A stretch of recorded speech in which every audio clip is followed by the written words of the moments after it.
I have some big fucking questions about this elevator. Is it that fucking easy to get to the human world? You just go in this fucking elevator and then go to the center. That's the human world. That can't be it. That can't be it. Oh, you can just get to the human. It's not fucking it. You gotta love, you gotta back it. Lovester's the 10 I told you grab it. This video is brought to you by T-Blocks. Enjoy the content now, but stay for the shilling later. Welcome to Lobster Magnet Friends. I'm here with my buddy Goro Gregoro. I'm Goro. And Zavil. Yo. So, we have taken an exceptionally long break from... Wait a goddamn minute. What? I need to fuck that up. Let's do the other hand just for the weird white power bullshit. There we go. All right. Wrong hand. What? Wait, I cannot believe I have to clarify that shit. Wait, did you actually accidentally do like a white power sign? Yes. What? So let's clarify that. What is the white power Which sign? sucks because I use... Yes, this is a white power sign. Here's What? the W, and there's your P. How is that a That's white just power the okay sign? thing. How is that? Yeah, I know, and it's stupid that I should have to clarify that shit. That's a white power sign? I don't know. Yeah, and it's stupid I should... specifically with the left hand. And it's stupid I should have to clarify that. Unless I'm wrong, which I really hope I'm not, but I'm pretty sure I've seen that before.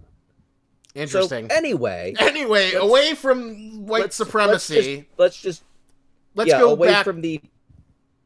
Okay. Let's talk about demon Anyway. supremacy. God damn it.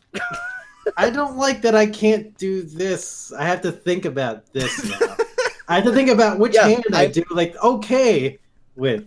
Yeah, I'm pissed I don't about like- it too, okay? I'm fucking left-handed. I don't like having to choose between this hand and that hand. Just say okay. Just remember, don't like everyone, that. Nazis are assholes. You can't use your left hand to give the okay sign anymore, and you should be pissed at them for it. Let's go I back fucking to hate other Nazis. shit now.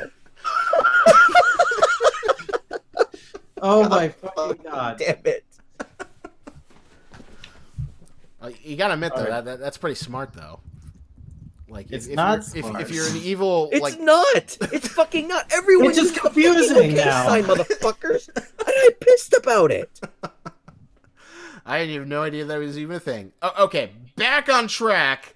So we've had like a very dramatic, interesting last few chapters of Promised Neverland.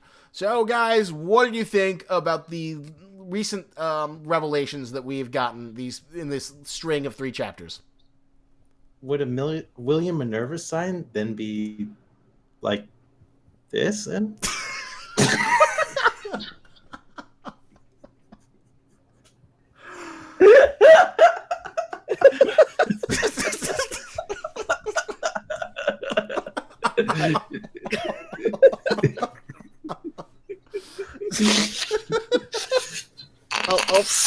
Did anyone else kind of hope that when they finally brought up, it's like, so hey, have you ever wondered if maybe we're walking into a trap? oh my god, That is probably the proudest moment I have had for the last 15 chapters of this fucking manga. Is like, just finally they addressed the elephant and they were like, hey, you ever wonder to kill us? Because I'm just sitting there like, wait, the thing you're looking for is built on a hunting preserve? Maybe you're just gonna die. Maybe that would just be the perfect thing. Is I can just imagine I could literally just imagine the demons running this shit, just going, so how do we restock? I mean, what if we just told all the smartest kids in our farms that there was a way out and gave them this ridiculously convoluted fucking plan, and anyone who actually makes it there is obviously going to provide good sports, so why the fuck not? So you were happy And if to anyone see... ever questions, is like, well, they wandered onto my land. What, I'm not allowed to kill things that wander onto my land? I own it. What, you didn't complain when I killed a bunch of squirrels last week? I'm not breaking the promise. They came here of their own choice. Not my fault. Not my fault. It's coming right for us.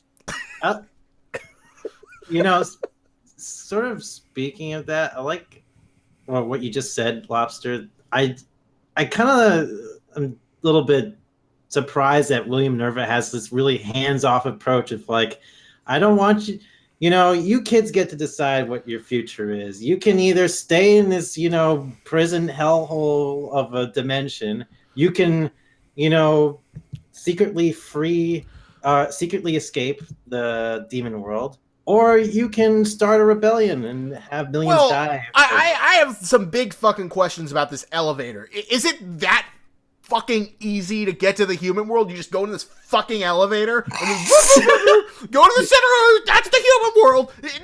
That can't be it. That can't be it. Oh, you can just get to the human. It's not fucking it. If it is that, I'm gonna be pissed. It can't be that simple. It can't be. I'm gonna be so. I want this giant fucking wall, this like giant monolith thing, and that like separates the demon world from the human world. I hate the idea that like you just get into an elevator, and if that is true, and if they do kill all the demons, then why don't they just like break open the elevator, stick a rope down there, and climb down and see what the hell they find? You know what William Minerva has to say to that?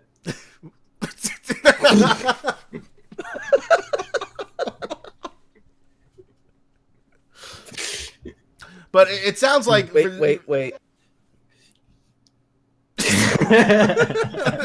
I don't actually think I've used that one before. That actually went on longer than I expected or wanted it to.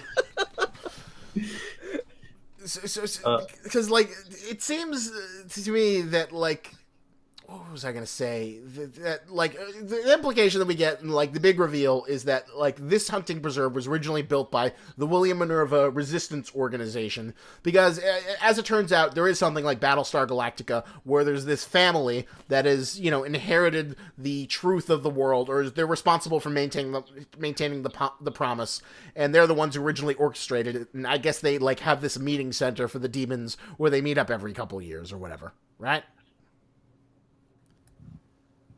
Yeah.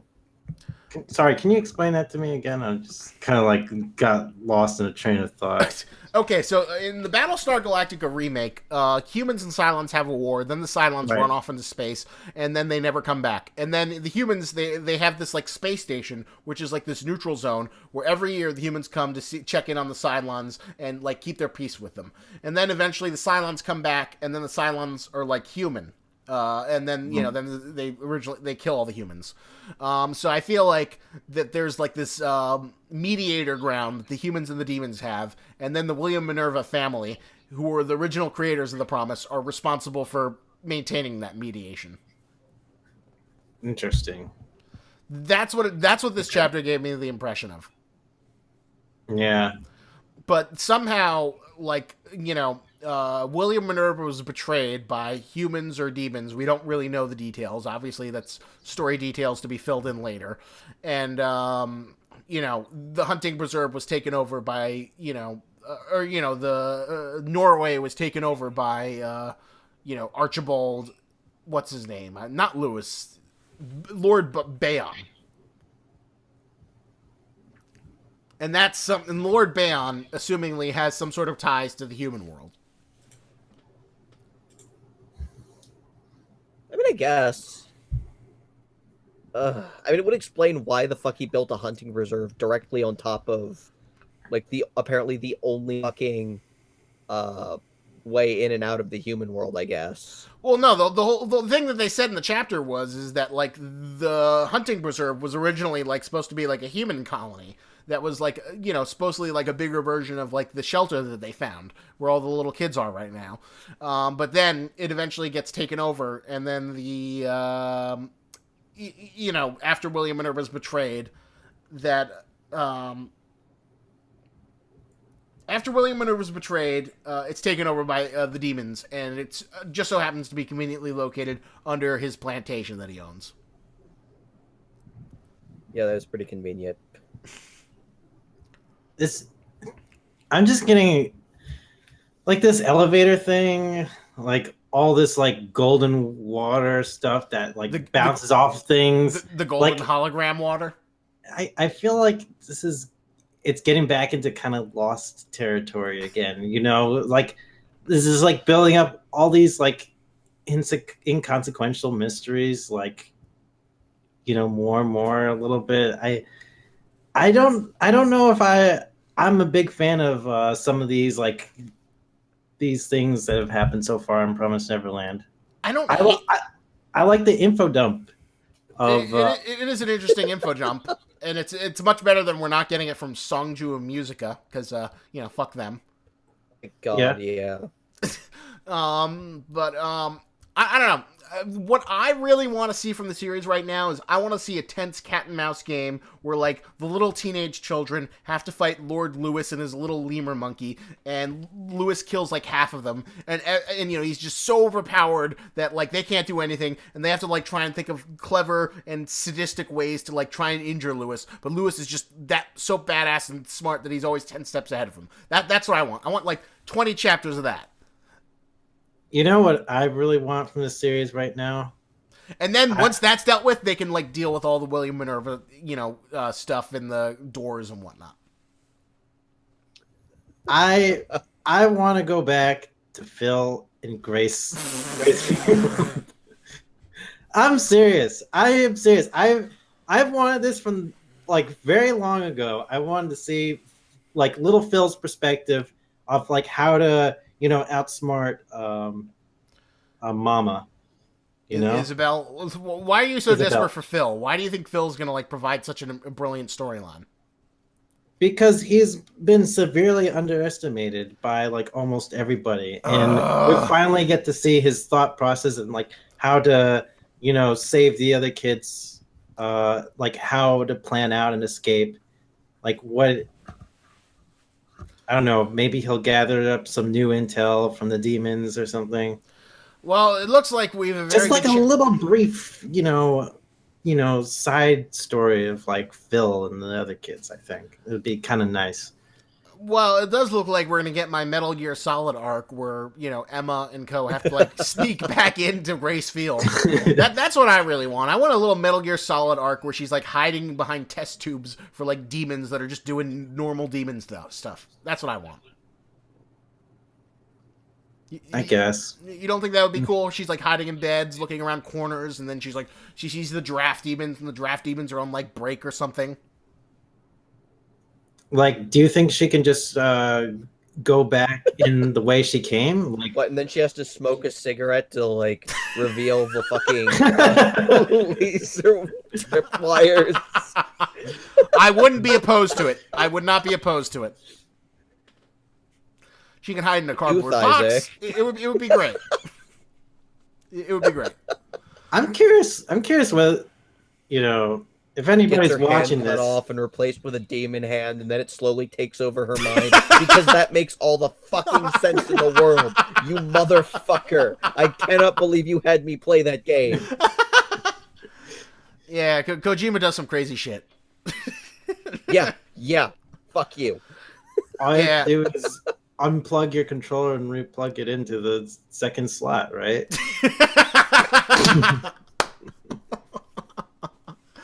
It reminds me, Zavul, have you seen anything about Death Stranding? No. Oh, God, I gotta show you the trailers for that Oh, game. the new Kojima game? Yeah. Oh my god, that trailer looks batshit fucking crazy. You have no idea. It's like Kojima, like the military ness of like Metal Gear Solid was just like, it was like a cage for his insanity, and now Sony's basically written him a blank check to do whatever he wants. And oh my god, nobody knows what the hell to think of this. Nobody knows what to think of it. It is the most weird, bizarre thing that you will ever see. That it is just one man's insane art odyssey, and nobody knows what the story is. Nobody even knows what the gameplay is, and people are just enraptured, just wanting to know what the hell this is all about. And Norman Reedus is in it. Yeah, and Guillermo del Toro's in it too.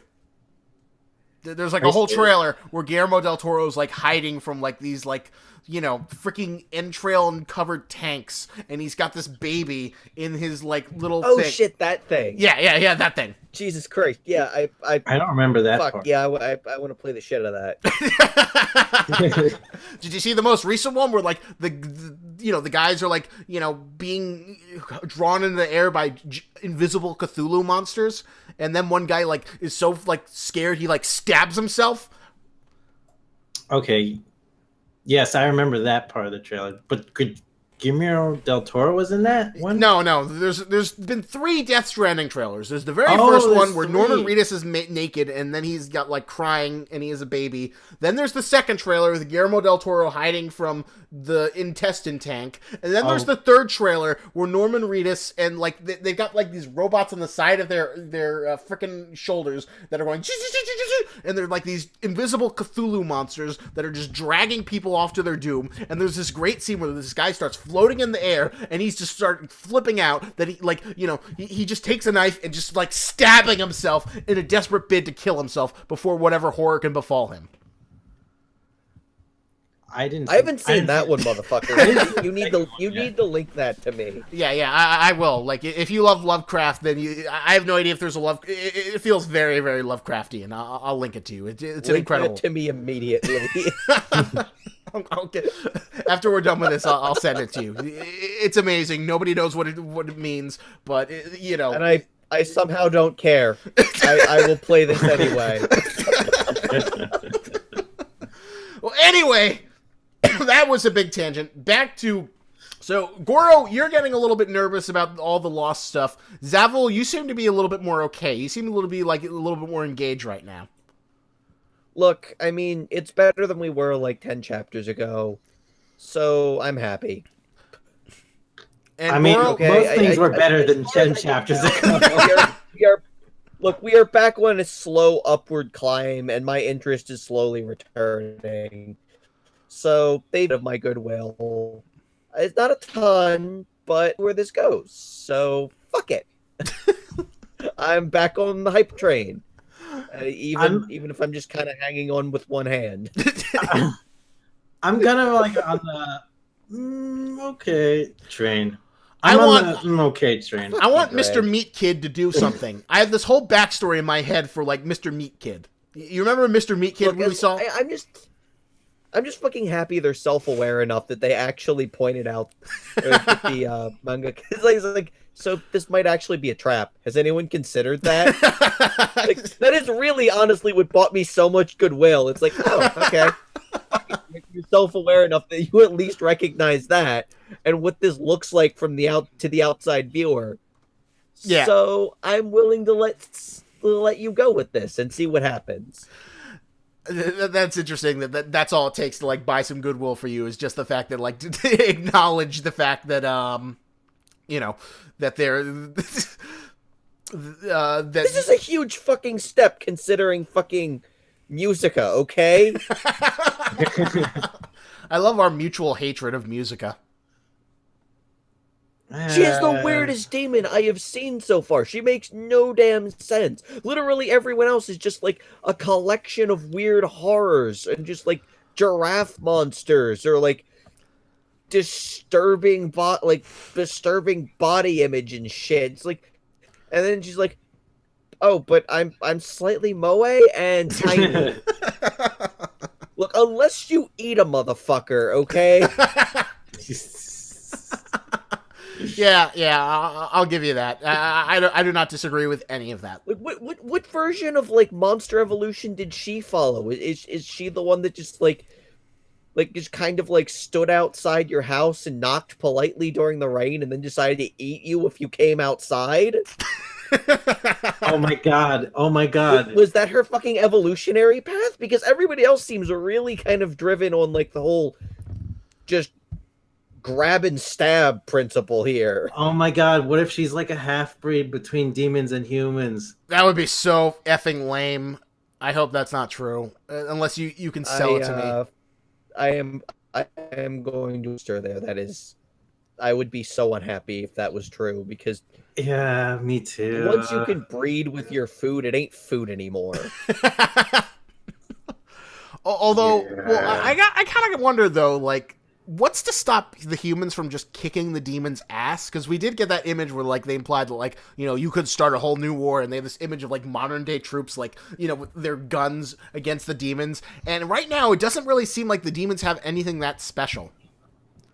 I still really kind of want that to happen, and just, like, the last, like, half of the series just be the demons just being completely unprepared and shitting themselves. over how badly they fucked up. It's like, what do you mean they could kill us without even being there? Yeah, they have these really high-pitched, annoying things, and they just drop explosives everywhere. They're assholes. Yeah, the only crazy things I've seen demons do so far is like the badass giant anime sword thing, where that one demon just kind of like sliced up a bunch of lesser demons. Well, it makes sense that like the demons would be intimidating to children, but like once you put guns in those children's arms, like even Emma was able to kill like a 20-foot demon with just a bow and arrow after she knew how.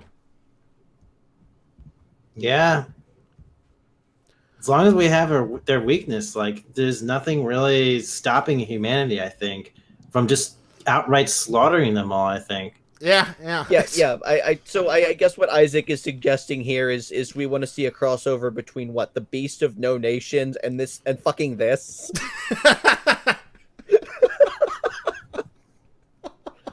Because I mean, given what we've seen so far, I'm going to go out on a limb and say that the children might actually win if they were given. Well, though technically, wait, we have seen them with guns now. Yeah, they have guns. They have a whole thing of guns. So I'm still wondering why the hell, I'm curious. To me, it feels like the demons are completely outmatched. You got like a bunch of teenage children. They all have weapons. You have Emma who can tell them their deep, dark weakness secret. So yeah, wait. Remember when they were in the forest and like how many demons did like 3 people manage to kill? They killed a lot. Their problem was run of ammunition. that was their big fear. We run out of bullets. Once they figured it out, So like the demons were not an issue. If you get a well-supplied army to deal with this, I feel like this might not be a problem anymore. So that's just imagine like what happens when you just like have a bunch of people with. Like, just have like a fucking Abrams tank just kind of roll over the fucking... Like, that's just not scary anymore. Yeah. And like, you know, apparently there are plenty of humans that could slaughter the demons. So, I don't know. I'm curious to see if, like, the demons, like, you know, if we get to see more of them and, like, why they should be fearsome. Because, like, even kids with, like, weapons. Like, did you guys ever see, whatchamacallit? The It remake? I haven't seen it. Wait, no, I still want to. All right. Well, basically, they have this revised scene where, like, basically, you know, Pennywise terrorizes the kids individually, right? Yeah. So eventually, all the kids come together, and then there's literally a scene of them just beating the shit out of Pennywise. There's like.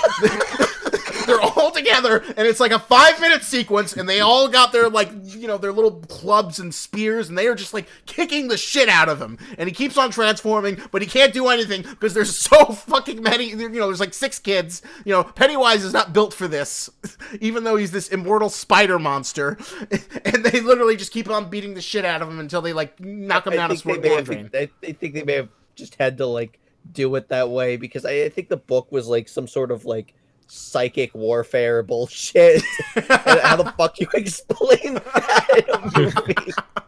Unless you want to just like, okay, we're gonna stop the movie now, and for those of you who have not taken acid before, this is the part where the giant. This is the part where the giant turtle monster tells you about the ritual of Chud and how to conduct psychic warfare with the ancient spider creature. Yeah, and we're going to redirect the beams towards, and then just everyone leaves the theater because they don't want to deal with this anymore. Yeah, that was definitely like a creative interpretation of that. So instead of that, they just had like the kids, you know, because they were together, they just beat the shit out of it. So that's sort of like what I see with the demon hunting ground, where there's like only 6 demons. There's at least like, you know, half a dozen kids who are like freaking teenagers. They're all armed with fucking weapons. Emma can tell them the demons' weak points. So, you know, I'm very curious to see what the demons do. But then again, Lewis is the guy who's like, ooh, I want them to fight back. I want them to be interesting. So, Lewis, I'm rooting for you. I want to see you do some brutal stuff. And I want to see you, like, you know, continue to be a threat. I still want that to be like the demons, oh shit, come to Jesus moment when they realize it's like, wait, you mean they're going to open a portal to the human... Nope. They all need to die. They all need to die before this happens. It was fine when the humans had like swords and lances and armor, but judging by some of the shit we've been getting through that portal recently, we've all agreed that is just a terrible idea to open that up again. Well, we know the human shit's got to be advanced. William Minerva's these like freaking like holographic pens. All of the weapons they had in the old shelter are like steampunk super weapons. So we can only assume that the modern shit is like laser beams and crap. Yeah, why do they even need this promise right now? They could just like, break the promise like and free all the kids. Like, why doesn't William Nerva like petition to the human world? Like, oh, guys, I think we should just break this fucking promise and just slaughter the rest of the I think most teams. people don't have like probably forgotten about it, and like only a few people know about like the fact that there are like kids there that are being like harvested. Maybe. I feel like it's like this dark truth that nobody really wants to admit.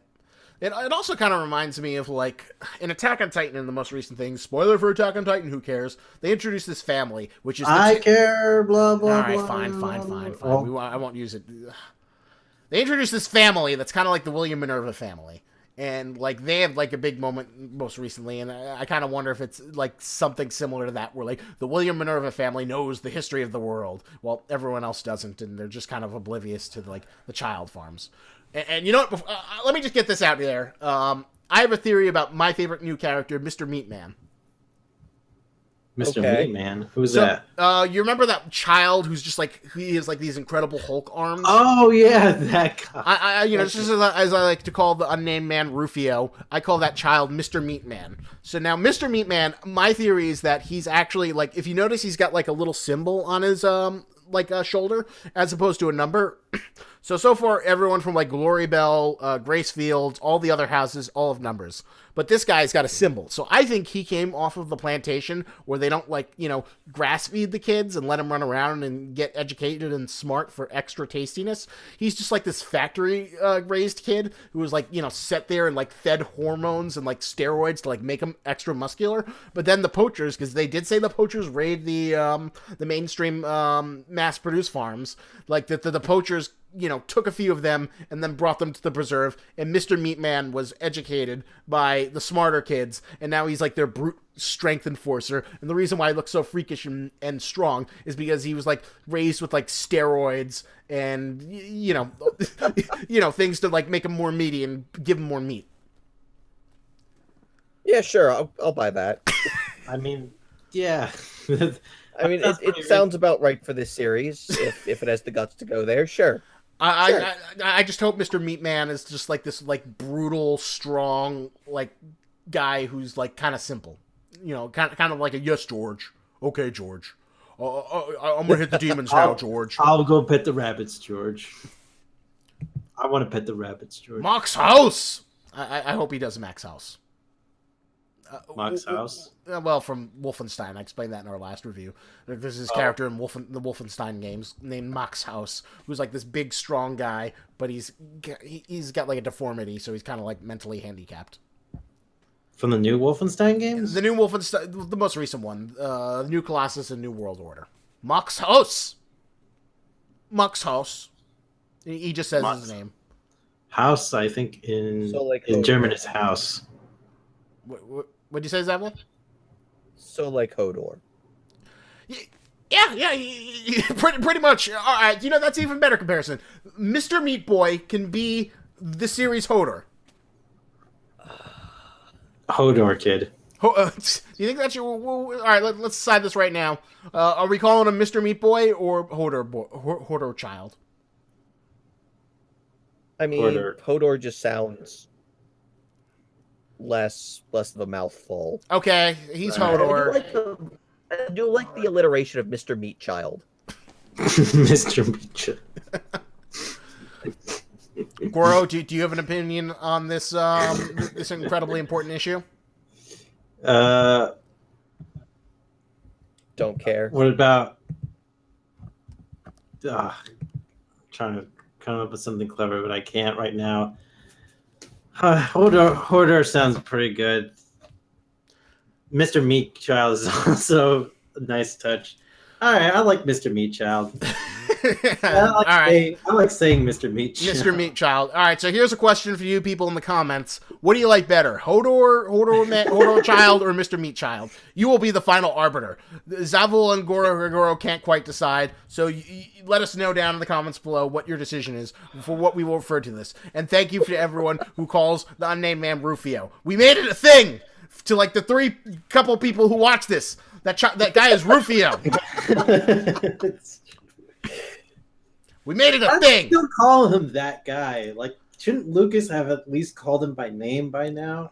I feel like they're At like some point. they're eventually gonna have like a big scene where they reunite with each other, and then his faith in humanity is kind of restored once he meets Lucas again. It was funny. There was like this fan art that someone did of it, and like the Promised Neverland Reddit, and then they showed the meeting, and he was like, it was like really sexy, and he it was like disturbingly erotic. Where like Rufio's like, oh, and then Lucas is like, ooh, come to me. Oh my God, what the fuck? That sounds like the most, fan servicey fan art, I'll be honest, I kind of hope this series had just completely managed to avoid the shipping thing. That's funny. Like, I mean, I've never I'm not heard anyone like surprised, argue about but- shipping or like fan service, and it's kind of probably one of the things that makes Promised Neverland so refreshing. There is absolutely no fan service, and there is no like shipping service. Yeah, I will say I do love that. And oh god, I gotta show you this guy. Apparently, they're like upping the promotion in Japan, so they have like these like really elaborate like displays where they have like these cardboard demons, and they have like the books on a plate. Really? Yeah. I'll have to find the image to share with you. All right, so let's get to the scores. What would you guys give chapter 70? That was when Emma first started to talk to Lewis. Yeah, Lucas. Right? Yeah. Yeah. That one, it sort of got my hopes up a bit. I'd say it was a 7.5 chapter. Seville? Honestly, I've just been moderately pleased with the last 3 chapters. I'm just gonna go ahead and give like a blanket 8 to all right. 3. That's a good score. I think I'd give it like maybe an 8 for the last one, 7.5 for the 71, and then 8 for 72. They've definitely been consistent. It's definitely been better than what we've gotten before, even if we're not getting my ultimate dream of like Predator with like kids in Norway and Lewis. Oh yeah, did the appearance of like freaking the William and Ugo and his stupid thing piss you off, or was it like so inconsequential though it didn't annoy you? Not really. It was pretty okay. I give like a 7 towards the last 2 that we, because it felt too losty for you, Goro. Yeah, it got that lost vibe. And are you afraid that they're gonna like eventually go into like a special lake under the thing, and then they're gonna pull up a cork, and then special juice is gonna come out? yeah, I mean, I'll be pissed if that happens. But Okay. they'll have to like Okay. push a button. They'll have to keep pushing a button, and they don't know why. And then eventually someone's like, "I'm not going to push the button." And then all this drama happens between the characters. Like, you should have pushed the button. Why didn't you push the button? Well, I will say though that I feel like Promised Neverland is giving us a lot more context than what we're used to in Lost. Like I feel like we've been getting a steady drip of info that like we haven't had like Norway was revealed pretty quickly. It was revealed really well. Goldie Pond got a good reveal, and we got some like big payoff with William Minerva this chapter. Goldie Pond is still not fully explained yet. Like, why is the water like repelling off the skin? Because it's the hologram water. That's my. I don't think it's hologram water. I think it's hologram water. That's my bet. Otherwise, it would just like stay still.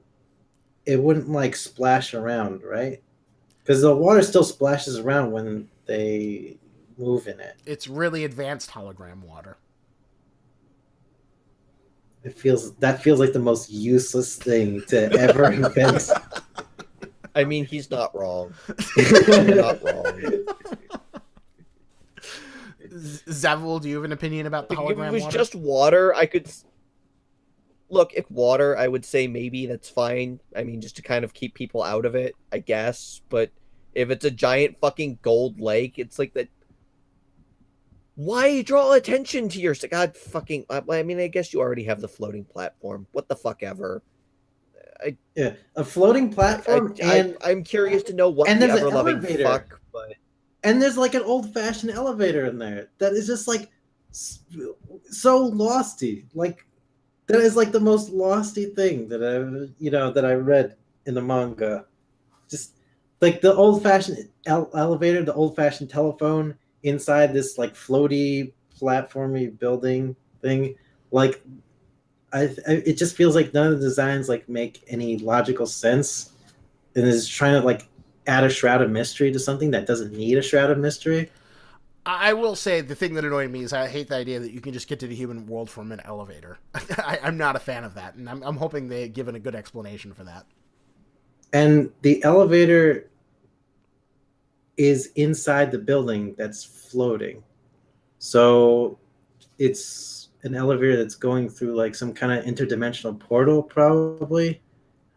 Is it like we don't know if the human world's like? I still think that like that like the human world is like an actual physical place, and there's like a wall behind that separates the demon world and the human world. I don't think there's a portal. And how is the building receiving electricity, and how is it getting a phone line in there? Look, it's a fucking magic elevator, okay? Suck it. It's magic. Okay. There's no such thing as there should be no such thing as Look, magic. how the fuck does a pen receive GPS coordinates and project a fucking holographic image? Okay, Technology. It operates off the same principle as getting a fucking old timey telephone to receive what? Interdimensional messages. Oh my god. It was a message that was, tape recorded, because obviously the humans have very advanced technology from the looks of it. Sure.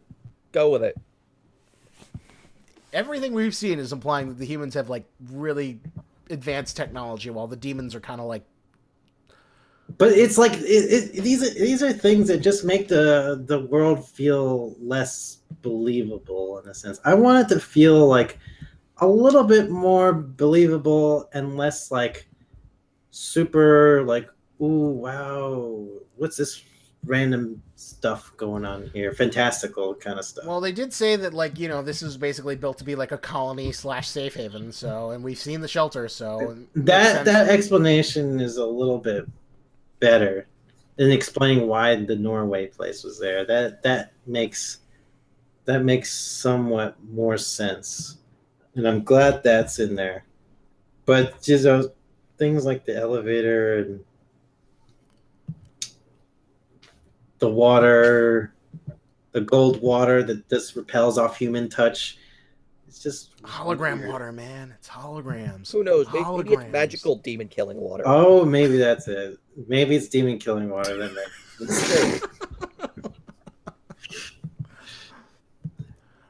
All right, so I think so. Goro, you were like a 7 through all of these.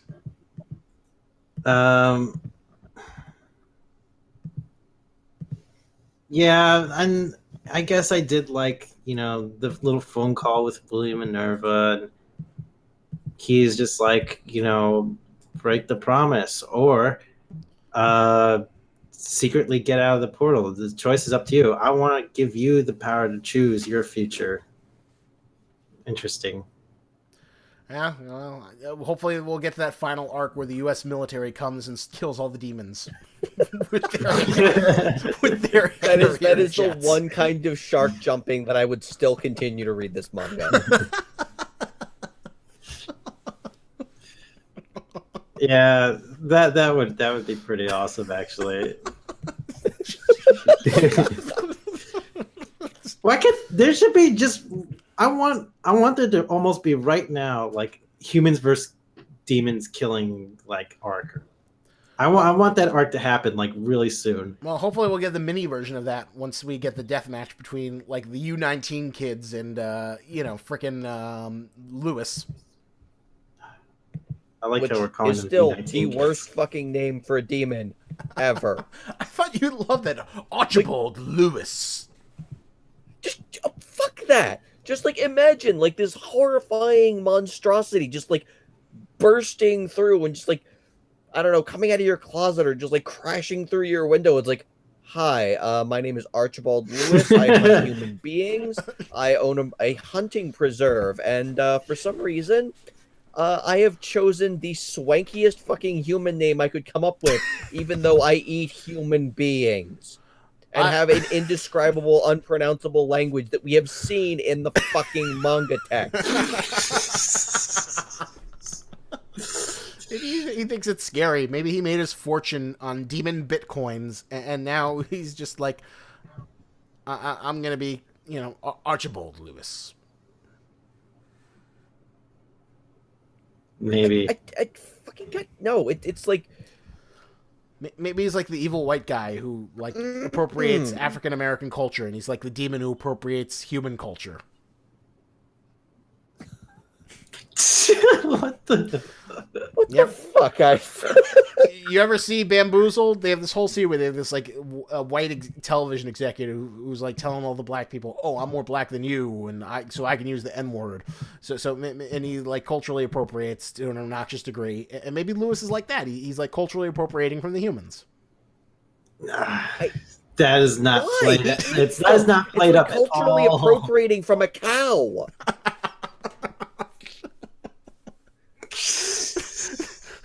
It'd be like running into a slaughterhouse and going, "My name is Steer," and then hitting a fucking cow with a sledgehammer. It's the stupidest fucking thing I've ever heard of.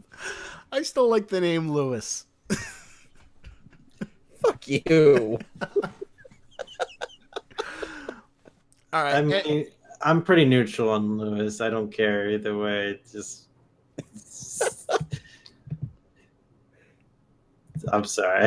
All right, let's wrap this shit up. All right. Yeah. So, any other final thoughts, gents? Zavul seems to be appreciating the upswing. Goro This better seems to get be out of fucking Lost territory at some point. I really wanted to get out of Lost territory. Goro wants some more explanations, a little more world building as opposed to insane contraptions. I just want to believe that like taking an elevator isn't easy enough to get to the human world, and I want my giant wall, and I want Mr. Meat Boy or Hodor Jr. to like go on a slaughter spree and kill all the demons and the little kids to fight the demons. Who will get what they want next week? Tune in to find out on the next Promised Neverland review. Z. Are you doing a DBZ thing? I was trying to. I don't think I was fully successful. I don't think.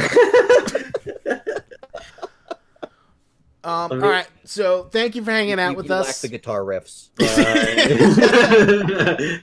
Thank you for hanging out with folks. us. Hope you enjoyed the stickers. Hope you enjoyed hearing our thoughts. Hope this was like able to quench your desire and thirst for our opinions, since we have not been able to give them to you for the past 3 weeks for a variety of dumb, stupid reasons. Oh God. But this was very nice and refreshing. All right, so remember, check out the sponsor down below. Get yourself some T-Blocks. Use the code of Lobster. And remember, lobsters and tennis, but don't you grab it. Do you like clothes but hate shopping? Then T-Blocks is the subscription service for you. But I know what you're thinking. But Lobster, how is that any different than Loot Crate or the other subscription services? Well, T-Blocks sends you t-shirts, which is clothing, which is actually useful, unlike the useless swag junk that Loot Crate keeps peddling on gullible schmucks. And this isn't just knockoff brand crap. T-Blocks hooks you up with licensed shirts for all the stuff you love, because you need clothes. How else are you going to keep your puny human man flesh protected from the elements? T-shirts are useful for any occasion. Wear them, give them to friends, give them to enemies, knit them together, make a quilt. T-shirts are life. And you know the best part? It'll only cost you $6.99. That's right, you can get 12 shirts sent to you for once a month for only $6.99. And you know what? If ultra cheap licensed goods are too basic for you, then there's also the Community T-Block set, which features original designs from the best up-and-coming artists, so you can keep that hipster street cred. But I'm here to save you even more money! Use the code LOBSTERTBX at checkout, and you'll save 10% on any order. Be a t-shirt wearing god amongst mortals. Use the power of the most expensive seafood to get you the cheapest t-shirts now! Lobsters made of lights.